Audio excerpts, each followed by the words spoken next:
volite? Mi bicikle. Ovako. Na raspolaganju imamo normalne i električne bicikle kao što vidite vani. Ovo vam je cjenik i bicikli se iznajmljuju na 1 sat, 1 dan, na 3 dana i na tjedan dana. Dobivate kod s kojim kodom otključavate bicikle. Evo ga, izvolite. Znači imate 3 koda za mehaničke bicikle.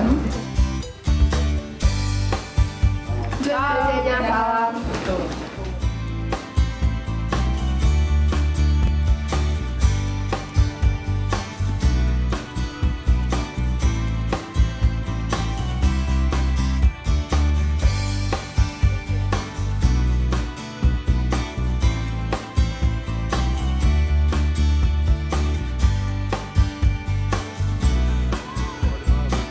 Bok, ja sam Nikol.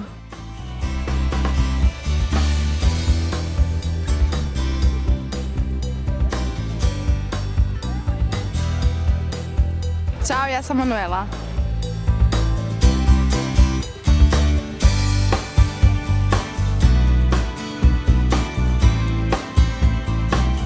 Bok, ja sam Sara.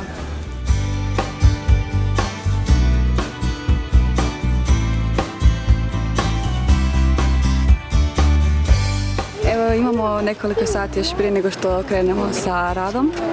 Uzeli smo bicikle, malo smo se provozali i idemo se kupati i uživati.